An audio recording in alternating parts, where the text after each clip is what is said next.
caminhos de Jesus.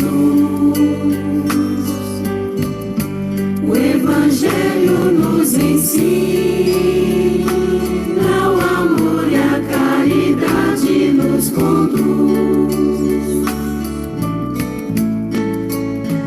Allan Kardec vem na brisa do horizonte ensinar a alma carente com sorriso de criança, o amor e a caridade ao doente. Allan Kardec, o consolo vem trazer para os que sofrem e querem aprender. Allan Kardec, o consolo vem trazer para os que sofrem e querem aprender.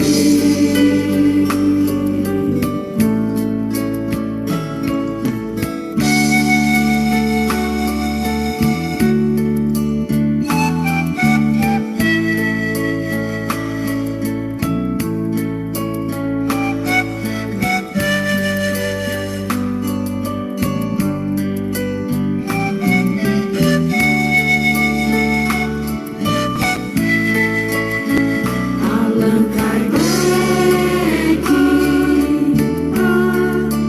vem nos mostrar os caminhos de Jesus. O Evangelho nos ensina, o amor e a caridade nos conduz. Allan Kardec vem na brisa do horizonte ensinar a alma carente com sorriso de criança, o amor e a caridade ao doente. Allan Kardec, o consolo vem trazer para os que sofrem e querem aprender. Allan Kardec, o consolo vem trazer para os que sofrem e querem aprender. E querem aprender.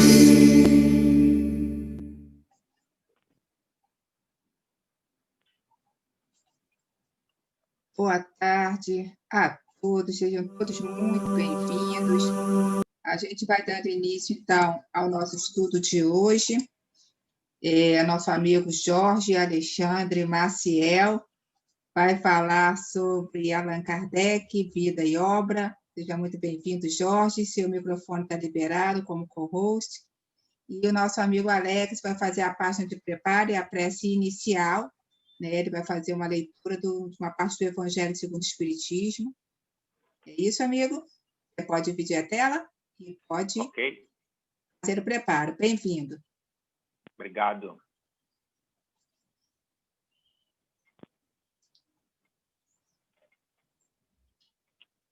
Bom, essa página, esse trechozinho a gente tirou do Evangelho segundo o Espiritismo, capítulo 13. Não saiba a vossa mão esquerda o que dê a vossa mão direita, lá na Instrução dos Espíritos, e fala sobre a caridade material e a caridade moral, né? Então, através de Kardec, né, que codificou essa doutrina maravilhosa, os espíritos falaram, e aí ele colocou lá, olha, apenas Deus, em sua misericórdia infinita, vos pôs no fundo do coração uma sentinela vigilante que se chama consciência. Escutai-a, que somente bons conselhos ela vos dará. Às vezes, conseguis entorpecê-la, opondo-lhe o espírito do mal. Ela, então, se cala. Então, meus amigos, a doutrina traz para nós, né, uma gama de instruções maravilhosas que nos foi trazida com amor, com muita sabedoria, né? E todos nós, eu vou colocar aqui todos nós, falhamos, né, em determinado momento em escutar a nossa consciência, porque ela sempre nos mostra o caminho, o que é certo e o que é errado, né? Então, nós temos aonde ir buscar o conhecimento, né? Só nos falta a vontade maior. Então, meus amigos, sem mais delongas, vamos fazer a nossa prece, que é para a gente poder saborear de todo esse manancial aí de conhecimento que o Jorge vai trazer para a gente. Vamos fechar os nossos olhos e elevar os nossos pensamentos a Deus, através de Jesus, né? Agradecendo ao Mestre por esse dia maravilhoso, que cai a chuva, porque precisamos dela, para acalmar os corações, né? Para que o ser humano fique mais tranquilo, para limpar a atmosfera. Então, Senhor, que o Senhor possa envolver o nosso amigo Jorge, para que ele possa trazer as suas reflexões, para que daquilo que precisamos ouvir, ele seja intuído da melhor forma possível, Jesus, dentro dos seus merecimentos, que essa oportunidade de trabalho que esta casa de amor nos coloca, nos dá a oportunidade de participar. Então, Senhor, em teu nome, em nome dos mentores espirituais desta casa, e sobretudo em nome de Deus, nós damos por início a atividade da tarde e noite de hoje. Que assim seja, Senhor, graças a Deus. Devolvo a palavra à minha querida anfitriã, Adriana. Muito obrigada, meu amigo Alex. Excelente parte aí do Evangelho que você trouxe, uma parte de um livro, né, de Kardec, da doutrina, e casa muito bem, então, com a palestra de hoje, que é sobre a vida e a obra de Allan Kardec. A gente está fechando o mês de outubro e é o mês que a gente comemora o aniversário de Kardec. Então, terminamos o mês fazendo uma homenagem a ele, e já passo, então, a palavra para o Jorge. Mais uma vez, bem-vindo, Jorge, e pode compartilhar, se você quiser agora, o seu arquivo está liberado, tá bom? Vou só fazer o famoso teste do boa tarde, está me ouvindo bem? Estamos. A frase mais dita nessa pandemia, está me ouvindo bem? Estamos, sim. Vou compartilhar aqui.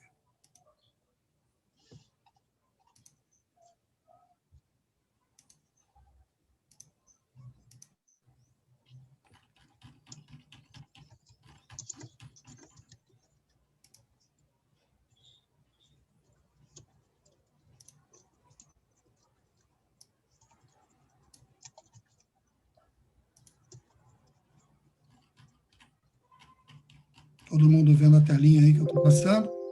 Sim, ok. Então, vamos lá. Bom, primeiro, boa tarde a todos. Obrigado aí pelo convite da Jane para falar de Allan Kardec, mas principalmente agradecendo a oportunidade, porque sempre quando a gente tem uma tarefa dessa de pesquisar, de estudar, a gente aprende muito e acaba crescendo muito com esse tipo de trabalho, né? Bom, vamos falar do aniversariante do mês. Se fosse aí uma empresa, né, seria uma festa de comemoração do aniversariante do mês.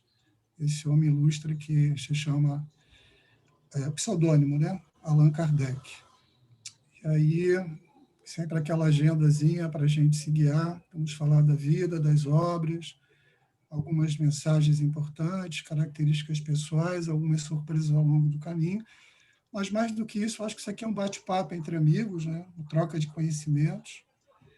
E debaixo desse trabalho, mais uma vez, aí tem a assinatura de muita gente desta casa, né? Dos amigos dessa casa. Então, vamos lá. Tem alguém aguardando para ser demitido aí? Acho que já foi, né? Tá. Então, pessoal, vamos lá.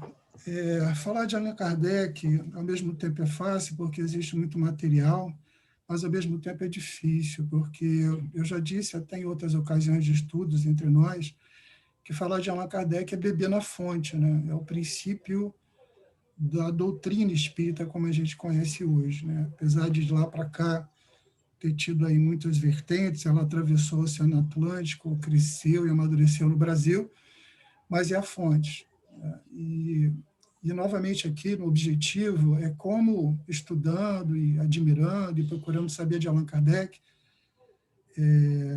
Meu primeiro contato não foi através de Allan Kardec, foi através do livro Nosso Lar, do Espiritismo, pelo contato que eu tive, e das obras do Emmanuel, mas depois, estudando Allan Kardec, a gente vê a importância dele. Então, eu fiquei com essa imagem do Kardec, né? E eu queria mostrar um pouco disso, né? Todo o trabalho dele até os 50 anos de idade, antes dele virar Allan Kardec, estudar a doutrina, ele teve um papel muito importante nessa vida de encarnado do professor Hipólito. Então, as condições familiares, toda a educação que ele recebeu, o mundo social que ele vivia, o caráter sério da formação dele. Quando eu falo sério, não é que, não sei se a Kardec contava piada ou não, no filme até aparece um pouco do bom humor dele, esse filme que acabou sendo lançado no ano passado, recentemente, mas ele passa aquela imagem de uma pessoa séria, dedicada, né, focada, né, de uma elevada conceituação moral. Uma das coisas mais bacanas que ele fez foi de todo o material que ele recebeu, que ele pesquisou, ele poderia ter escolhido um caminho, dizem que foi o caminho dos americanos, né, dos Estados Unidos, né, de seguir apenas um lado científico, né, desse estudo da paranormalidade, mas ele percebeu ali uma mensagem de cunho muito refinado, de um cunho muito moral, e foi para lá que ele seguiu, né. De uma sólida formação educacional, porque isso ajudou demais no processo da codificação. Ele era um cara que valorizava o ser humano, botava o ser humano no centro de todo o princípio da vida dele, até como pedagogo mesmo. Era um cientista, né? E um grande pedagogo aí, que ele acabou se tornando até pela formação dele. Aniversariante do mês porque ele nasceu no dia 3 de outubro, no início do século XIX, em 1804, quando Napoleão estava assumindo aí o poder, Bonaparte, né? E conta a história, os livros, que ele veio de uma família tradicional ali da França, muito respeitada, mas que, diferentemente dele, atuava ali na magistratura e na advocacia. Mas ele tinha uma família sólida, vamos dizer assim, né? E que foi importante estar na formação educacional dele. Ele viveu e morreu, desencarnou em Paris, em 1869, aos 65 anos. E o seu nome de batismo, né? A gente quase nunca fala isso, mas é Hipólito Léon Denisard Rivard. Eu comentei isso da outra vez, nos livros, nos filmes, nos documentários, nas palestras, enfim. Todos esses nomes são citados, né? Professor Hipólito, Léon, como a esposa dele chamava carinhosamente, pelo menos assim aparece no filme, professor Denisard Rivaio, professor Rivaio, e por aí vai. Bom, aqui eu consegui ter a chance de mostrar aonde Kardec estudou. Pesquisando um pouco mais, me parece que ele foi para a Suíça, na escola de Johann Henrique Pestalozzi, o famoso Pestalozzi, na Suíça, na cidade de Verdun, a partir de 10 anos de idade. E ele foi, essa escola, né, esse instituto do Pestalozzi, um famoso pedagogo na época, muito importante no século XIX, era um castelo mesmo. Está aí o famoso castelo de Verdun, na Suíça, né? Para a gente aqui no Brasil, uma coisa inimaginável, mas na Europa, acredito eu, que seja muito comum. Está aí o belo castelo de Verdun, que se tornou depois o Instituto de Pestalozzi. O castelo ele foi construído entre 1260 e 1270. Para nós brasileiros, né? Se a nossa pátria foi, entre aspas, fundada em 1500, até inimaginável pensar isso, que 300 anos esse castelo já estava sendo construído lá pelos nobres na Suíça. Foi residência dos nobres durante muitos séculos, até que em 1805 ele vai para a mão de Pestalozzi, que forma um instituto. Eu não sei, aí, acho que a maioria dos colegas aí, homens, né, que frequentam a casa, pelo menos alguns, eu sei que devem bater com a minha idade. E eu lembro que era muito comum a gente ouvir aí, quando era mais jovem, criança e adolescente, que os abastados da sociedade iam estudar nos colégios da Suíça, né? Talvez tenha vindo daí esse tipo de pensamento. A melhor educação estava na Europa, vou mandar o meu filho para um colégio na Suíça, estudar na Suíça.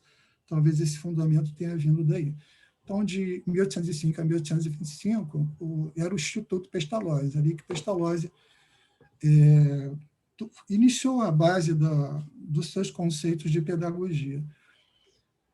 Pestalozzi, ele foi um grande revolucionário em termos de pedagogia no século XIX, porque até hoje a gente vê aí muitos problemas, né? Tem muitos professores aí na casa, eu sou professor de oportunidade, não de formação, é uma dificuldade muito grande de estabelecer uma metodologia, um processo realmente fundamentado em passar o conhecimento.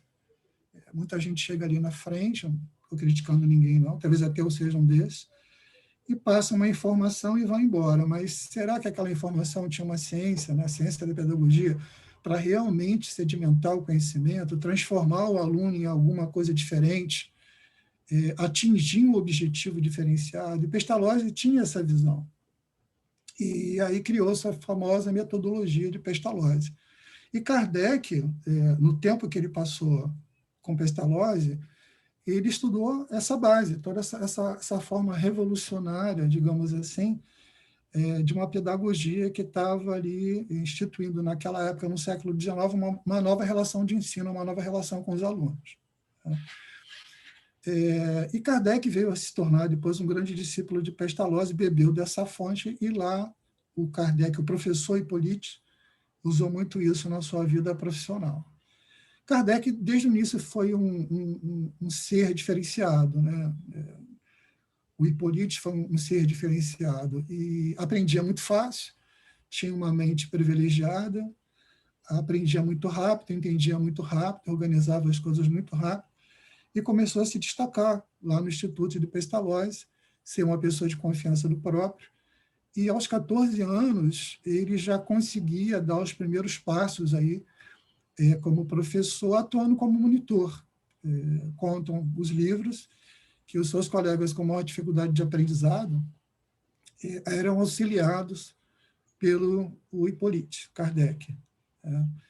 Sobre a metodologia de Pestalozzi, e isso tem muito a ver aí com o papel do Kardec no futuro, da sua formação,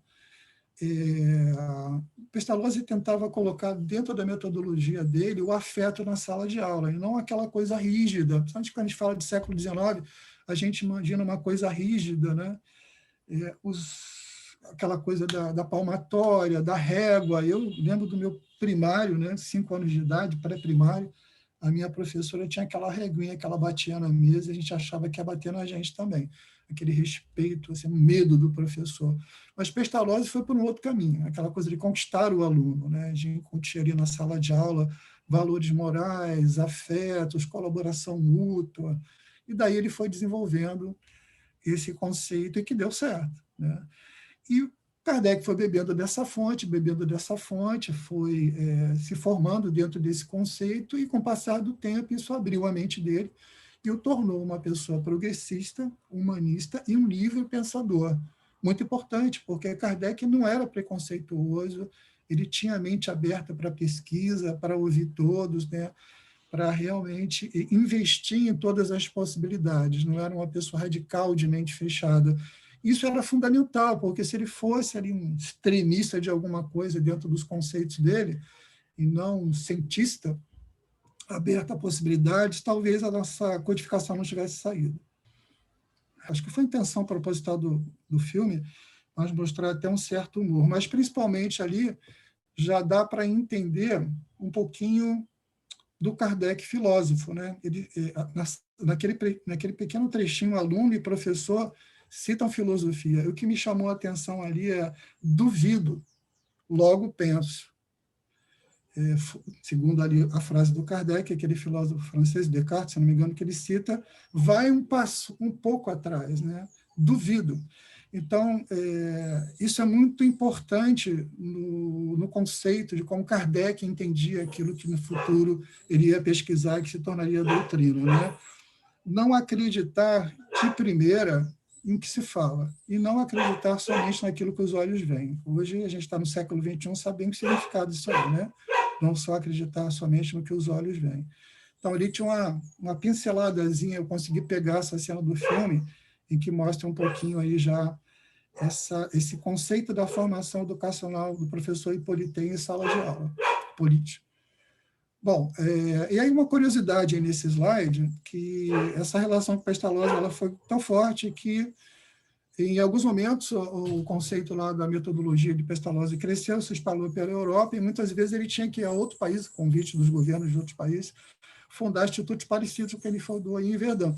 E ele deixava a responsabilidade da escola na mão de Denis Rivard. Então, novamente, aí como Kardec era uma mente muito à frente ali das outras mentes da sua época. Bom, passada essa primeira fase de Kardec, ele volta para a França e volta um grande poliglota. Kardec falava vários idiomas. E eu já disse outra vez e entendo que o fato dele dominar vários idiomas ali na Europa foi um grande facilitador, porque no futuro ele vai receber vários materiais vindos de várias origens. Ele mesmo, no processo de pesquisa dele, vai a vários países, roda várias cidades, e isso, com certeza, facilitou o trabalho que ele teve que juntar todo esse conjunto de informações para codificar a doutrina. Ele era tradutor, né, tradutor também de profissão, e traduziu muitos livros para a Alemanha. Ele tinha um apreço principalmente por Fénelon, que era um teólogo francês, desencarnado na época do Kardec, do século anterior. Fénelon mandou mensagem através dos médiuns para Kardec. Até citei que eu faço o Evangelho no Lar todo sábado. Na semana passada, a minha página aleatória abriu no texto de Fénelon. A gente já chegou a estudar isso nos nossos estudos da casa. Incrivelmente, entre 1824 e 1849, ou seja, durante 25 anos, o professor Hippolyte consolidou a carreira dele como pedagogo dentro da França. Ele publicou numerosas obras dentro do mundo acadêmico, muitas delas utilizadas na Universidade de França. No filme dá para ver, para quem viu o filme, dá para ver o quanto ele é respeitado, porque durante 25 anos ele consolidou essa carreira dele, né? E aí aparece aí só um pedaço, tá, que eu tirei aí com um pouco mais de detalhes. Entre 1824 e 1849 foram várias obras. E aí só pegando os pontos principais aí, a aritmética, gramática, geometria, química, física, astronomia, fisiologia. Olha quanta coisa ele tinha domínio, a ponto de publicar obras, né? Gramática francesa clássica. E tem uma aqui que me chamou muita atenção.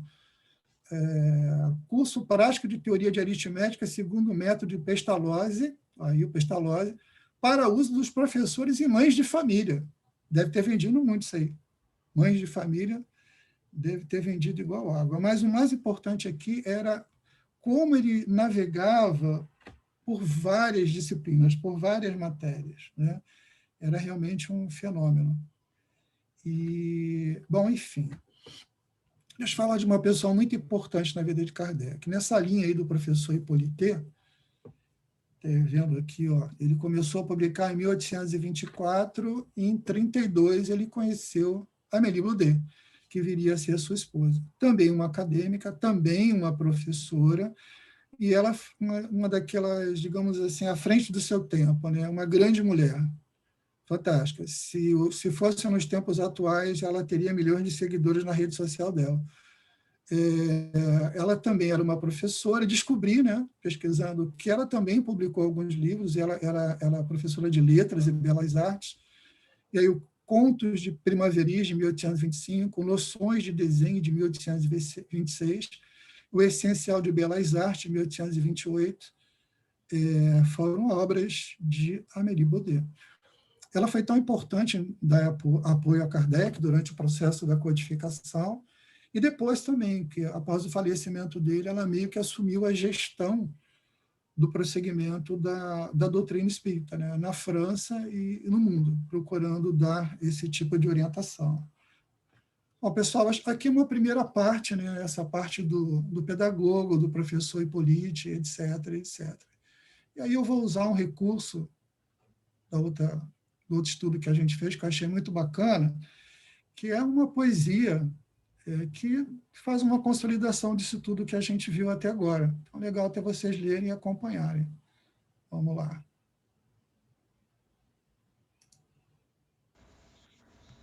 (1804) Mês de outubro, dia 3, em Lyon a luz se fez, com todo seu esplendor. Veio Hippolyte Léon Denis Rivail, Allan Kardec, e serviu ao Vero Consolador.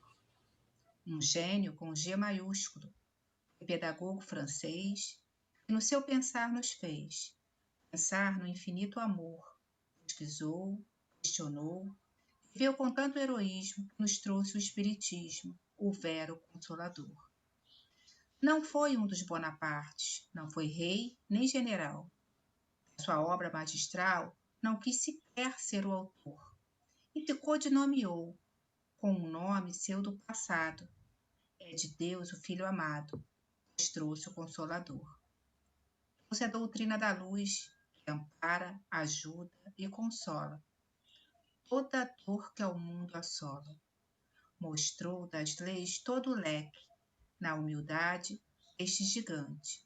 Foi bom senso e foi amor. Foi da terra um benfeitor. Parabéns, Allan Kardec. Parabéns, Allan Kardec. Quem foi Kardec? Como a poesia diz aí, creio que vocês estejam vendo na tela, um gênio com G maiúsculo que trouxe a doutrina da luz. É realmente para a gente refletir. Vamos começar a segunda parte, né? Naquele momento em que ele começa a sair ali do professor Hippolyte para o Allan Kardec.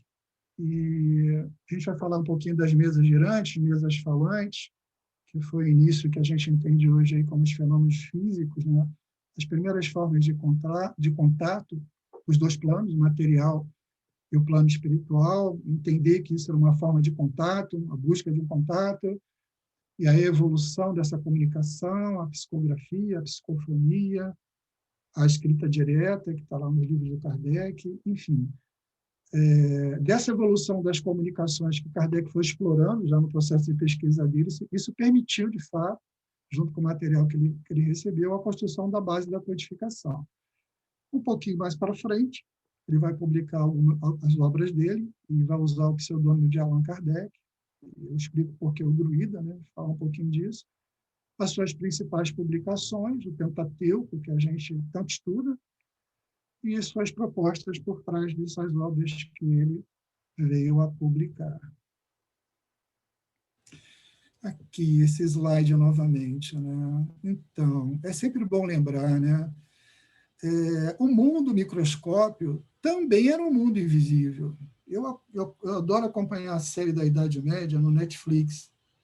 E tinha uma série chamada Vikings, que tem uma hora que bate Vikings lá na época de 800, 900, no ano 1000 mais tardar. E bate uma doença, chega uma doença na aldeia e morrem muitas pessoas na aldeia. Ela chega e vai embora, tipo uma gripe, né? Pessoas morrem de febre. E tudo aquilo foi acreditado aos deuses da época, né? Castigo dos deuses, os deuses nórdicos. Mas a gente sabe que não era nada disso, né? A gente descobriu, através dessa maquininha aqui do lado esquerdo, microscópio, um mundo invisível, a tal ponto que hoje a gente está conseguindo combater o nosso maior inimigo aí no início do século XXI, o Covid-19, porque esses aparelhinhos nos permitiam entender sobre esse inimigo, né? Do lado direito, a gente veio a descobrir, com o passar do tempo, o ápice hoje é o telescópio Hubble, né, que está na órbita da Terra, que existe um mundo muito além do que aquilo que os nossos olhos podem ver, além da Lua e além do Sol, né? A ponto D, já vou lá para o resumo, né? A ponto D, eu sempre gosto de citar isso, que a ciência já descobriu, já catalogou e já mediu que existem mais estrelas no universo conhecido, que é a teoria que existem outros universos paralelos, mais estrelas do que areias e grãos de areia no planeta Terra. Eu não falei só no deserto do Saara, não, tá? Eu falei no planeta Terra todo. Então, isso é realmente para a gente pensar quem é o nosso Deus, né? E como ele trabalha. E Kardec, o único aparelho que ele tinha, ele percebeu, e foi muito perceptivo nisso, uma grande sacada desse grande homem, eram os médiuns. Até hoje é assim, né? Eram os médiuns. Representado aí pelo Francisco Xavier, o Chico Xavier, e seu mentor Emmanuel, no processo de comunicação. E foi esse aparelhinho chamado Médiuns que ele conseguiu pesquisar, investigar, escrever, catalogar, inclusive tem um livro dedicado somente a ele, a gente vai ver lá na frente, os médiuns, né? Então, para vocês entenderem um processo científico por trás disso tudo. Naquela época, até Kardec, no início, ele era muito cético em relação a essas questões, havia um modismo ali um pouco nos Estados Unidos, na Europa, mas muito forte em Paris, na França, das tais mesas girantes ou mesas falantes, né? Lá nos Estados Unidos houve um caso, eu não vou lembrar detalhes ou nomes aqui, mas havia também nos Estados Unidos, assim como na França, duas médias meninas que ajudaram Kardec, duas meninas que eram médias nos Estados Unidos também, que foram morar numa casa, e, de uma forma muito resumida, sem entrar em detalhes, e elas escutavam toques, barulhos, né? Todas as noites, me parece, e eram médios de Fox. Muito obrigado, as irmãs Fox. E, enfim, no final, as irmãs Fox, pelo menos essa deveria ser a missão delas, conseguiram estabelecer um código de comunicação. Era um espírito que tinha morrido naquela casa, assassinato, se eu não me engano, e essa comunicação levou a desvendar o assassinato desse espírito, até que ele seguisse o caminho dele em paz. Essa coisa começou a se repercutir, mas na França tinha uma tais das mesas girantes, né? Se ouviam barulhos, batidas nas mesas, as mesas se elevavam além do chão, elas giravam. Enfim, tinha todo um princípio ainda meio rústico.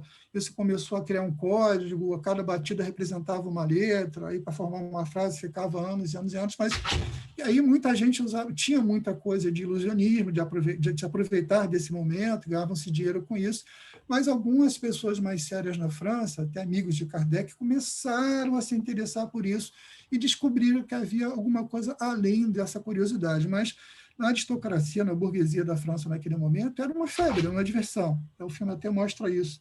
Num café, as pessoas brincando lá com essas mesas, tentando fazer as mesas se comunicarem. Então, mas foi o primeiro contato. Kardec ouviu falar disso, no início não levou muito a sério, mas por influência de amigos que frequentavam a mesma academia de ciência dele, ele começou a ceder devagarzinho sobre essa situação das mesas girantes.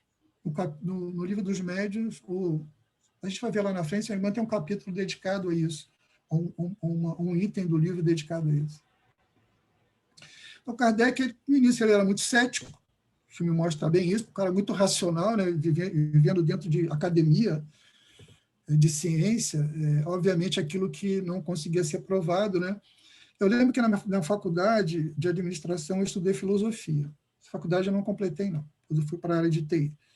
Mas eu estudei filosofia e fiz um trabalho, e eu entrei numa discussão com a professora, eu tinha que fazer um trabalho do filósofo Jesus, e eu não aceitava, mas Jesus não era filósofo. E, no final, eu cedi para a professora, e foi muito importante ter estudado aquela matéria. E eu entendi que filosofia é o campo da verificação, da observação e da teoria. Quando você consegue medir isso daí, e hoje em dia a gente ouve falar publicar, né, nas revistas científicas, a gente já está dentro da ciência. E Kardec tinha essa dificuldade, ele era muito cético. Aquilo que ele consegue provar, medir, catalogar, metrificar, aí vira ciência para ele. Então, nisso ele era muito cético. E esse foi o caminho que ele tomou, isso é muito importante, muito importante. Esse foi o caminho que ele tomou. Então, do ceticismo, ele foi para a curiosidade, da curiosidade para a observação científica e da observação científica para a prova e para a codificação. Muito bem, a gente viu aí o Allan Kardec ainda cético, discutindo com seus amigos da Academia de Ciências sobre esse modismo, né? Mas essa razão toda aí, ela foi importante, porque somos no século XXI o que esses homens fizeram no século XIX. E aí eu deixei uma frasezinha, né, umas biografias do Kardec. Quando o Kardec cedeu e começou a pesquisar e estudar, a primeira coisa que ele começou a fazer é criar métodos, né? Métodos em que ele poderia metrificar, entender, realmente medir, sair da fase da filosofia para a fase da ciência. E aí, num texto longo, eu só peguei um pedacinho, ele comenta com os amigos dele: apliquei essa nova ciência, como até então eu tinha feito, sempre ele fez, né? O método da experimentação, entre vários métodos que ele utilizou para gerar confiança, veracidade àquele universo que ele estava entrando. Não era um universo fácil, né? A gente até hoje fala, nossos amigos invisíveis, privilegiados aqueles que são médios videntes, né? A maioria que não é igual Jesus falou para São Tomé, bendito aqueles que creem e nunca viram, né? Somos nós que a gente está vivendo. Bom, Kardec recebeu material de muitos amigos e está aí a grande questão, né? A grande importância dele, porque ele pesquisou muita coisa utilizando os métodos dele e ele recebeu muito material dos amigos que já estavam no processo de pesquisa. Se ele não fosse uma pessoa organizada, um professor, um pedagogo, um cientista, uma pessoa com a capacidade enorme de organização, né? Ele não teria feito, sim, a codificação, organizar. Ele organizou, minimamente, aí 5 livros, de uma forma didática, em tópicos, em parágrafos, em capítulos, tendo um vínculo dentro do livro. A gente que estuda o Evangelho diariamente sabe disso, né? Quando a gente estuda o Evangelho, a gente cita várias vezes o Livro dos Espíritos, a gente então consegue fazer esse link, como um livro tem um link com outro livro. Isso é Kardec, né? E ele tinha uma missão, né? A gente costuma dizer que são os completistas, né? Kardec cumpriu sua missão. Ele foi orientado pelo Espírito da Verdade, entre outros espíritos superiores, que o guiou, incentivou e o orientou. E todo esse processo começou a ideia da publicação de seus livros, né?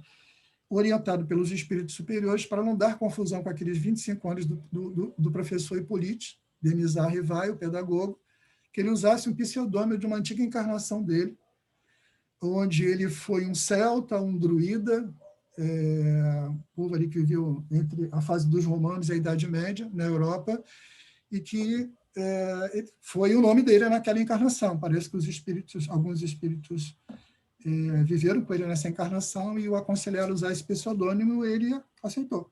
Daí o nome é Allan Kardec. Aí eu resolvi trazer aqui, ó, não é chacota não, tá? Todas as imagens de druidas que eu encontrei na internet remontam essas figuras aí, tá, galera? É isso aí mesmo, tá? Mas para que vocês não fiquem assustados, quem eram os celtas, um povo que ocupou a Europa, principalmente Reino Unido, Espanha, Portugal, França, e habitou a Europa durante 3.000 anos. Eram várias tribos, várias aldeias que falavam a mesma língua, tinham as mesmas crenças. E quem eram os druidas? Eles eram muito importantes na sociedade celta e tinham, entre outras funções, olha só, eles eram intelectuais e conselheiros, né? E os druidas, assim como os celtas, eles tinham um amor muito grande à sabedoria, além de serem grandes guerreiros, mas não os druidas, né? E toda a crença deles era baseada numa boa relação com a natureza. Isso aí dá um outro capítulo, tá? Um capítulo para falar do Halloween e do Mago Merlin, mas aqui não é o objetivo. Mas realmente eles acreditavam no único Deus, Deus único, mas era uma deusa, era um Deus feminino, e era ali que era representada pela natureza. E o objetivo deles era buscar o equilíbrio com essa natureza. Ou seja, né, os druidas, há séculos atrás, já sabiam que a gente está tentando aprender agora, né? E não estamos conseguindo. As obras de Kardec. Livro dos Espíritos, 1857, 18 de abril. E agora, para não falhar, deixei a colinha aqui. Ela foi reeditada em 1860, o Livro dos Espíritos, com mais perguntas, no total de 1019, é essa versão que a gente usa até hoje. Ela resume a filosofia, um livro de perguntas e respostas, né, muito interessante. E está aí a primeira resposta, né? A primeira pergunta e a primeira resposta, né? Que é Deus? Não quem é Deus, mas que é Deus? Resposta dos Espíritos. Deus é a inteligência suprema, causa primária de todas as coisas. Na sequência, o Livro dos Médiuns, janeiro de 1861, onde ele fala de métodos, sistemas, né? Ele tenta desmistificar essa relação sobrenatural de paranormalidade e tentar trazer a ideia que esses fenômenos mediúnicos são fenômenos da natureza, naturais como qualquer outro, lei da gravidade, etc., etc. Fala sobre a ação dos espíritos sobre a matéria, e as manifestações físicas, e tem aí também sobre as mesas girantes, entre outras coisas, tá? Botei só uns pedacinhos aqui. 1864, o Evangelho segundo o Espiritismo, a obra que mais se aproxima da moral. Ele fez uma pergunta sobre o modelo que a gente deveria seguir, e o modelo, a resposta dos espíritos foram Jesus. E Jesus, ele pegou o Novo Testamento, catalogou todas aquelas perguntas de conceito moral, de elevada moral, que ele já tinha perguntado ou que ele já tinha recebido, e consolidou nesse livro, tomando como base os ensinamentos de Jesus. Essa obra a gente conhece bem, geralmente a gente estuda bastante nas casas espíritas, né? Então, foram falas de Jesus: não vim destruir a lei, meu reino não é deste mundo. Duas coisas que os espíritas adoram, né? Há muitas moradas na casa do meu Pai, graças a Deus, e ninguém poderá ver o reino de Deus se não nascer de novo, né? Fundamentos da reencarnação. Na sequência, O Céu e o Inferno, 1865, onde ele tenta desmistificar essa coisa de céu, de inferno, é bonzinho, vai para o céu, malzinho vai para o inferno, anjos e demônios, quem são anjos, quem são demônios, se as penas são eternas, que Deus é esse que condena um filho, uma obra sua, criação sua, a eternidade sofrendo, né? Um teórico inferno, um teórico purgatório, etc. A Gênese, Os Milagres e as Predições, de 1868, em que ele conta um pouco da história do nosso planeta, a formação, o que nos espera no futuro, né? Fala sobre os milagres, um pouco da desmistificação dos milagres, mas como fenômenos naturais, e tem um capítulo muito interessante sobre os fluidos, né? Mais conhecido entre nós como energias, nos dias de hoje, que é a base, a matéria-prima de tudo, né? Eu vou falar rapidinho aqui. O primeiro livro que eu li foi O Nosso Lar. Eu parei de ler O Nosso Lar no meio, quando eles começaram e demorei anos para voltar. Porque quando começou a falar em cadeira, mesa, ônibus, eu parei, porque muito racional, eu falei, gente, que é a matéria disso? Anos depois eu entendi que a matéria disso era energia, tá? No plano espiritual, a tabela periódica é energia. Ele publicou a Revista Espírita, que era um periódico mensal. Aqui do lado direito tem o conjuntinho aqui das revistas espíritas, entre 1858 e 1869, 12 volumes, né, que estudavam os fenômenos, esse jornalzinho, revista, que ele deu o título de Estudos Psicológicos, e no finalzinho, depois da morte dele, ainda foi publicado Obras Póstumas, em 1890, que é uma compilação dos escritos do Kardec, lançado após a sua morte pela Sociedade Parisiense de Estudos Espíritas. Eu entendi o primeiro centro espírita organizado. Nós somos aqui a Sociedade do Pau da Fome dos Estudos Espíritas. É a mesma coisa, só que uma é lá em Paris, o outro é aqui no Pau da Fome. Somos nós. Falando um pouquinho do Kardec perseguido, você vê que a vida dele não foi fácil, ele foi muito perseguido realmente, não foi nada fácil. Os livros que foram encomendados foram para a Espanha e foram queimados pela Igreja Católica, assim como os nazistas fizeram na Segunda Guerra Mundial, isso aparece no filme, foram queimados pela Igreja Católica, que não aceitava, e Kardec chegou a ser preso, né? Eu vi isso no filme, não vi isso em outras bases históricas, mas acredito que sim, né? Pelo menos uma noite ele passou na cadeia, e no filme aparece que ele foi preso no início de uma sessão da Sociedade Espírita Parisiense. Frases marcantes de Kardec. Então, apenas características, né? Já falei lá no início, né? Acho que não precisa nem repetir. Pessoal de elevada conceituação moral, uma pessoa formada para essa missão, um grande humanista, um grande cientista e um grande pedagogo. Fora da caridade não há salvação, né? Isso aqui a gente vai estudar anos, né, até entender. A questão da fé inabalável só pode ser acompanhada pela razão, né? Felizmente, na França, essa semana aconteceu uma tragédia, né, por causa do fanatismo. Perdemos uma irmã brasileira nessa tragédia, né? Fazer o quê, né? Um dia as pessoas vão entender.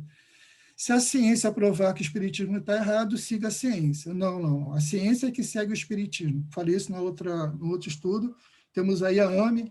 Eu adoro o pessoal do AME, principalmente o doutor Décio Iandoli, se não me engano, um médico paulista que é radicado lá em Cuiabá, as palestras dele são fantásticas. Né? E essa frase aqui, gente, ó, nascer, morrer, renascer ainda e progredir. Sempre tal é a lei. Ele entendeu isso, é a lei. Né? Reencarnar, progredir, reencarnar, progredir, reencarnar, progredir. E essa frase está no túmulo do Kardec, lá em Paris, se eu não me engano.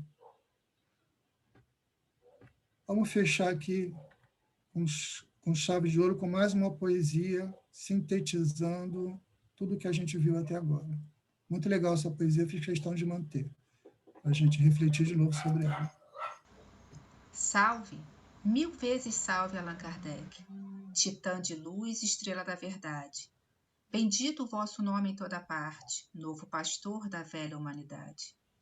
Reencarnastes na terra numa hora em que já declinava o cristianismo, e qual Moisés, trouxestes para os homens um Pentateuco novo, o Espiritismo.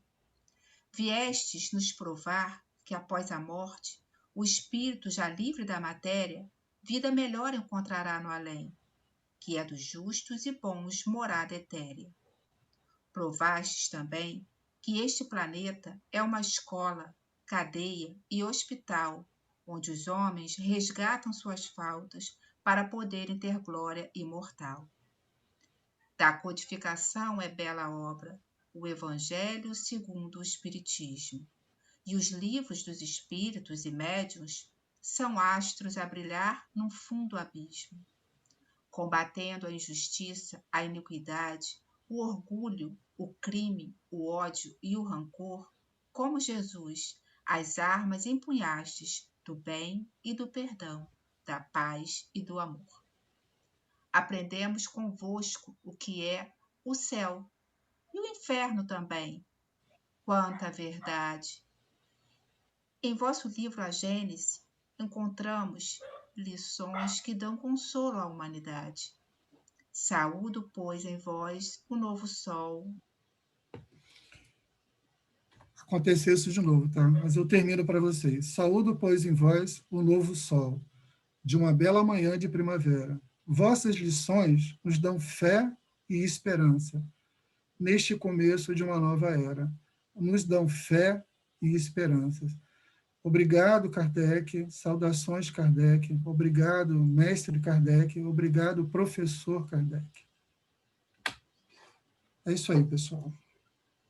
Muito bom, Jorge. Que excelente estudo que você trouxe para a gente, aquele tipo de estudo que a gente tem que guardar num arquivinho no nosso computador e de vez em quando olhar, né, para ver a importância desse homem, né, para nós espíritos, tantas reflexões que ele nos trouxe com a doutrina e que a gente vai continuar por séculos ainda estudando para realmente aprender.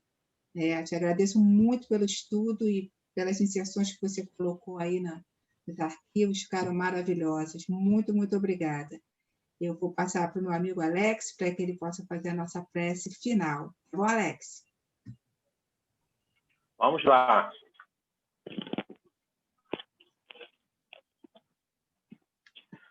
Então, mestre querido, vamos agradecer agora por esse banquete que tu nos proporciona. Agradecendo a espiritualidade amiga, a esse querido espírito Allan Kardec, que aonde ele estiver, ele possa receber as nossas vibrações de amor, benfazejas, de paz, de agradecimento por esse trabalho incrível que ele teve a coragem de fazer, orientado pelos queridos espíritos, nossos irmãos. Então, Senhor, com essa vibração de paz, de fraternidade, nós rogamos por aqueles que se encontram nos hospitais, acamados, presos a uma cama de hospital, ainda sedados alguns, por todo tipo de doença, mestre. Aqueles que fazem a passagem neste momento, que chegam à parte espiritual, que possam ser recebidos com as vibrações de amor, de fraternidade, dentro dos seus merecimentos. Que o Senhor possa abençoar a cada familiar, a cada irmão que neste momento, por qualquer motivo, possa estar passando por desespero, por choro, por agonias ele possa sentir as nossas vibrações de paz, de fraternidade. Então, mestre, mais uma vez agradecemos imensamente pelo banquete que o nosso querido irmão Jorge nos trouxe. Então, em teu nome, Jesus, em nome do irmão João, nosso querido mentor, em nome da espiritualidade amiga que sempre nos auxilia, nos abraça, e, sobretudo, em nome de Deus, nosso Pai, nós damos por finalizado o trabalho na tarde e noite de hoje. Que assim seja, Senhor. Graças a Deus. Assim seja. Muito obrigada, Alex, pela participação, com o preparo, com a prece. Agradeço imensamente. Agradeço a todos que participaram, em especial o Jorge, que fez esse estudo maravilhoso para a gente. E nos despedimos agora, os microfones estão liberados para a gente dar o tchau. Parabéns, Jorge, adorei. Parabéns. Muito Obrigado. Obrigada, Jorge. Foi ótimo. Muito bom, Jorge.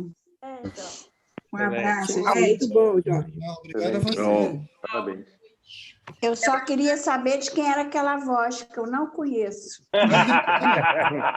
Que voz bonita, macia, né?